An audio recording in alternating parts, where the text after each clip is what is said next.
안녕하세요. 다양한 투자 이야기를 전해드리는 짜투리TV 짜영입니다. 자, 3월 31일 수요일인데요. 오늘은 봄비가 내린다고 합니다. 봄비 소식이 있는데, 나름의 또 봄비도 낭만적인 것 같습니다. 자, 어제 이제 제피 ETF를 제가 영상을 올려드리고, ETF 분배금을 받기 위해서, 배당을 받기 위해서, 가입을 언제 해야 되는지 이제 이런 이야기가 많이 나와서 제가 잠시 언급을 좀 드리고 말씀을 드려보도록 하겠습니다. 자, 일단은 ETF 분배금, 그러니까 이제 배당을 받기 위해서는요, 배당락일 기준으로 해서 여러분들이 3영업일을 이렇게 이전에 가입을 하셔야 된다라고 보시면 됩니다. 자, 만약에 이제 4월 1일이 이렇게 배당락일이다라고 한다면은 최소 3영업일, 그러니까 휴무가 없는 기준입니다. 만약에 중간에 휴무가 이렇게 토요일, 일요일이 껴 있으면은 그 기간만큼 좀 늘어나겠죠. 그래서 여러분들이 이제 가입 시기를 이렇게 배당락일 기준으로 3영업일 이전에 이렇게 최소 가입을 하셔야만이 그 다음 달에 이렇게 분배금을 받으실 수가 있습니다. 자, 이런 내용이 이제 많이 부족하다고 해서 저에게 좀 댓글을 많이 주셔서 제가 한 번 더 이렇게 언급을 해드리고 말씀을 드려보도록 하겠습니다. 어제 미국 증시는 러시아 우크라이나 이제 휴전 협정 소식이 긍정적으로 이렇게 나오면서 다시 한번 이렇게 급상승하는 그런 모습을 보였습니다. 자, 하지만은 지금 국채 금리가 이제 역전 현상이 잠시 이렇게 벌어지면서 경기 침체 우려 가능성도 이렇게 제기가 되고 있는데요. 자, 오늘은 그런 내용 가지고 여러분들께 공유를 좀 해드리려고 합니다.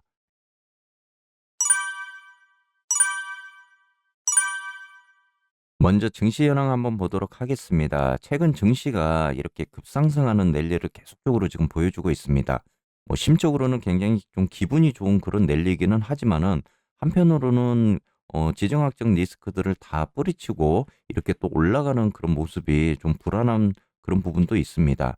자, 다우산업이 0.97% 이렇게 상승을 했고요. 나스닥이 어제도 1.84% 크게 이렇게 좀 상승을 했습니다. 중간에 한번 하락적인 부분이 매도세가 나오면서 주춤한 모습을 보이기도 했는데 또 이렇게 이제 뭐 상승으로 마감을 하는 상황이 되었습니다. 자, S&P 500도 1.23% 이렇게 상승하면서 분위기적인 그런 상승 랠리를 계속적으로 이어가고 있는 그런 모습입니다. 자, 다음은 월가의 투자 심리를 알리는 변동성 지수인데요. 지금 변동성 지수가 18선까지 이렇게 내려와 있는 모습입니다. 그만큼 이제 투자 심리가 살아나고 있다라는 이제 그런 반영이 되고 있는 모습인데, 그러다 보니까 이제 매수세가 계속적으로 이렇게 수급이 받쳐주는 그런 현상이 벌어지면서 지금 이제 상승적인 그런 모멘텀으로 계속적으로 가고 있는 그런 모습입니다. 자, 우리가 이제 이 상승이 언제까지 이렇게 이어질지는 좀 우리가 이제 두고 봐야 될 부분인데, 너무 이제 급작스런 이런 상승이 일어나다 보니까 우려스러운 그런 이야기를 하시는 분들도 굉장히 많으신 것 같습니다. 자, 이번 주 들에서도 이제 중요한 경제 지표들이 많이 발표가 됩니다. 그 와중에 이제 비농업 3월 고용 지표도 이렇게 발표를 두고 있는데요. 어제 이제 미국 노동부 구인 이직 보고서가 이렇게 발표가 되었습니다. 자, 1월에 이제 1,128만 건이 이렇게 지표가 발표가 되었는데, 지금 2월 예측가가 1,100만 건이었거든요. 그런데 2월에 들어와서 이렇게 1,126만 건으로 1월 대비해서는 2만 건 정도가 이제 줄어드는 그런 모습입니다. 자, 이렇게 이제 이직을 위한 자발적 퇴직이 440만 명으로 전월보다 이제 9만 4천 명 정도 이렇게 늘어난 그런 모습을 보여주고 있거든요. 그래서 이번 주 이제 3월 비농업 고용 지표 등 이런 지표들을 또 한번 우리가 유심히 좀 체크를 해봐야 될 것 같습니다. 자, 어제는 또 우려스러운 좀 일이 발생을 했습니다. 미국의 장단기 국채 금리 역전 현상이 이렇게 잠시 일어나는 그런 모습을 보였는데요. 네, 향후에 이제 경기 침체 가능성에 대해서 이제 우려가 되는 부분이 이렇게 나오고 있습니다. 자, 어제 이제 2년물 미 국채 금리가 2.39% 선에서 이렇게 10년물 미국 국채 금리를 잠시 추월하는 그런 모습이 보였습니다. 이렇게 이제 미국 중앙은행인 연방준비제도가 인플레이션을 이제 잡기 위해서 큰 폭으로 기준 금리를 올릴 것이라는 이제 기대감으로 2년물 국채 금리가 이렇게 가파른 상승 곡선을 그리고 있습니다. 자, 금리 인상이 이제 경기 침체를 유발할 수 있다는 그런 염려 속에 또 10년물 국채 금리가 이렇게 최근 하락세를 보이기도 했는데, 자, 채권과 금리는 이제 가격이 반대로 이렇게 움직이는 경우입니다. 자, 2년물 국채 금리가 10년물 국채 금리를 역전을 한 것은 이렇게 이제 미중 무역 갈등이 한창이던 지난 2019년 9월 이후 이렇게 2년 반 만에 처음입니다. 자, 단기 금리가 장기 금리보다 높은 게 이렇게 이제 비정상적인 상황으로 이렇게 장단기 국채 금리 역전은 통상 경기 침체의 이제 전조로 이렇게 우리가 이제 생각을 하고 있는 부분이거든요. 과연 경기 침체가 이렇게 일어날 것인지는 한 번 더 지켜봐야 될 부분인 것 같습니다. 이에 앞서서 이제 최근 5년물하고 10년물 국채 금리가 또 5년물과 30년물 국채 금리 사이에서도 이렇게 역전 현상이 이제 발생을 했습니다. 자, 경기 침체를 가장 잘 예견하는 이제 지표는 우리가 이렇게 2년물과 10년물 간 역전이라고 이렇게 이제 우리가 생각이 되는 부분이거든요. 그래서 앞으로 2006년, 7년도에도 이렇게 2년물과 10년물 국채금리 역전이 벌어지고 나서 글로벌 금융 위기가 이렇게 발생을 했던 적이 있습니다. 자, 그렇기 때문에 이렇게 이제 미국의 장단기 금리가 반짝 역전하는 그런 현상이 어릴 때 벌어졌는데요. 앞으로 시장에 이런 외적 변수로 어떻게 작용할지 여부에 대해서도 우리가 좀 체크를 해봐야 될 부분인 것 같습니다. 자, 잠시 오늘도 차트 한번 보시면서 어제 분석 한번 드려보도록 하겠습니다. TQ 먼저 보시고요. 어제 TQ가 62.57달러, 5.12% 이렇게 또 크게 상승하는 그런 모습 보였습니다. 자, 어제 영상에서 제가 이제 62달러 선까지 이렇게 한 번 더 무난하게 좀 올라갈 것이다라고 말씀을 드렸고, 초반에 이제 62달러 선까지 오면서 단기성 매도가 계속적으로 출현을 하면서 어제 이제 60달러 선까지도 이렇게 밀려나는 그런 혼주세를 좀 보이기를 했습니다. 자, 일단은 이렇게 62달러 선을 뚫어줌으로 인해서 우리가 한 번 더 63달러 그리고 65달러까지 여부에 대해서도 우리가 한번 좀 생각을 해볼 수가 있는데요. 지금 이런 이제 급상승적인 부분이 계속적으로 나오다 보니까 제가 어제도 이제 말씀드린 대로 이런 분석, 예측 분석보다는 이런 증시의 흐름을 여러분이 따라가시는 게 지금으로서는 좋겠다라고 이렇게 말씀을 드렸던 부분입니다.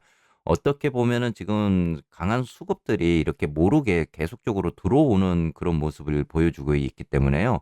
우리가 생각했던 이제 62달러의 단기성 고점에 대한 부분, 이 부분이 지금으로서는 깨질 수도 있는 그런 부분입니다. 그렇다면은 상승 여력이 아직까지는 이렇게 크게 남아있는 모습이기 때문에 최대 65달러 선까지도 한번 생각을 해볼 수 있는 그런 부분인데요. 자, 오늘 증시에서 이렇게 이제 63달러를 만약에 뚫고 올라가는 모습이 또 나온다라고 했으면은 65달러까지도 이렇게 우리가 가능성을 좀 열어두고 볼 수 있을 것 같습니다. 자, 오늘 증시가 이제 어제 지금 이틀 정도 이렇게 주 시작해서 상승하는 그런 부분을 보여주었는데요. 자, 이번 주 들어서 이제 월요일, 화요일 이렇게 급상승적인 부분을 지금 계속적으로 이렇게 보여주고 있기 때문에 아마 지금으로서는 이런 그 상승적인 추세가 현재는 꺾여지지 않고 있는 그런 모습입니다. 그래서 단기 고점인 63달러를 어느 정도 이제 오늘 돌파를 해주는 그런 모습들이 나오느냐가 또 하나의 TQ로서는 관건이 될 것 같습니다. 자, 잠시 SQ도 말씀드리면 지금 어제 이제 영상에서 제가 SQ 이렇게 하락 배팅 뭐 들어가신 분들이 계신다라고 제가 말씀을 드렸고, 뭐 33달러 선에서 이렇게 이제 어제 이루어졌던 부분, 그리고 제가 31달러까지 그리고 최저 29달러까지 여러분들의 매수 시점을 보셔야 된다라고 말씀을 드렸습니다. 자, SQ를 사실 들어가기에는 굉장히 위험스러운 그런 상황이거든요. 하지만은 현재 이제 하락적인 부분을 염두에 두고 들어가시는 분들이 한 번 더 매수 시점을 좀 잡아야 된다라고 가늠을 한다면은 이렇게 제가 어제도 말씀드렸던 31달러, 29달러 이런 부분에 대해서 여러분이 좀 생각을 한번은 해보셔야 됩니다. 자, 4월 달에 만약에 이렇게 하락적인 부분이 나온다라고 했을 때 하방 압력에 대한 부분, 그러면은 최저점이었던 이렇게 28달러 선, 그리고 29달러 선까지는 여러분들이 열어놓고 보셔야 된다라는 거죠. 그래도 SQ 같은 경우는 좀 위험한 인버스이기 때문에 여러분들이 잘 선택을 했어서 이렇게 들어가셨으면 좋겠고, 또 들어가시더라도 어느 정도 뭐 수익을 여러분들이 보시고 이렇게 바로 빠져나올 수 있는 그런 숏매매적으로 접근을 해 보시기를 바라겠습니다. 자, 다음은 불주입니다. 불주 16달러 참 뚫기 힘들죠. 제가 지금 지난번에도 계속적으로 불주 뭐 14달러에서 16달러 구간에 대해서 계속 말씀을 드렸던 구간인데, 지금 이 구간이 지금 계속적으로 이렇게 이제 매물대에 갇혀 있다 보니까 16달러를 확 뚫고 올라가는 지금 그런 모습들이 나오지가 않고 있습니다. TQ하고는 좀 다르게 이렇게 이제 매물성에 대한 단기성 매물도 계속적으로 이렇게 출현을 하고 있는 부분이거든요. 그렇기 때문에 현재 이제 16달러 안에 있는 이런 매물대를 어느 정도 이제 소화를 해 주느냐에 따라서 상승 여력이 불주는 한 번 더 이렇게 나올 것으로 지금 보고 있습니다.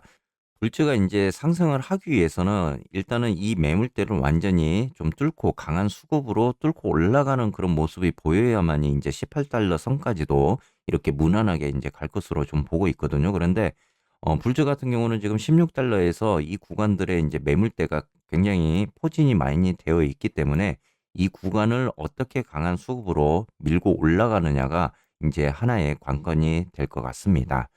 자, 잠시 이제 SOSL도 보시면요. 지금 SOSL 같은 경우도 60일선을 돌파하는 그런 모습이 나오면서 어제 이제 45.58달러 6.72%까지 크게 상승하는 그런 모습을 보였습니다. 자, SOSL 같은 경우는 제가 지속적으로 반도체 지금 호재적인 부분이 계속적으로 나오고 있다라고 이렇게 말씀을 드리고 있잖아요. 그래서 이후에 이제 우리가 서학개미들이 지금 TQ뿐만 아니고 SOSL을 굉장히 많이 이렇게 담고 가고 있는 종목 중에 하나입니다. 그래서 수급적인 면이나 거래량 면에서도 TQ하고 거의 비슷하게 이렇게 지금 흘러가고 있는 부분이거든요. 어떻게 보면은 불츠보다는 SOSL이 상승적인 여력이 이렇게 나왔을 때 좀 더 크게 가져가는 그런 부분이 있습니다. 자, 향후에도 이제 반도체적인 부분, 지정학적 리스크, 러우 전쟁이 어느 정도 해소가 되면은 SOSL 같은 경우는 이후에도 이렇게 달릴 수 있는 그런 힘이 많이 생길 것으로 지금 보고 있거든요. 하지만은 어 이후에 이렇게 금리 인상이나 어떤 리스크적인 요인으로 하락이 왔을 때 그 부분도 여러분들이 좀 체크를 하시면서 투자를 하셨으면 좋겠습니다. 자, 여러분도 오늘 하루도 즐거운 일만 가득하시기를 바라겠고요. 지금 봄비가 이제 조금씩 내리고 있네요. 봄의 낭만처럼 또 주가 상승이 언제까지 이렇게 지속될지 우리가 한 번 더 기대의 심리를 가지고 지켜봐야 될 것 같습니다. 자, 오늘 하루도 즐겁고 좋은 하루만, 행복한 하루만 되시기를 바라겠습니다.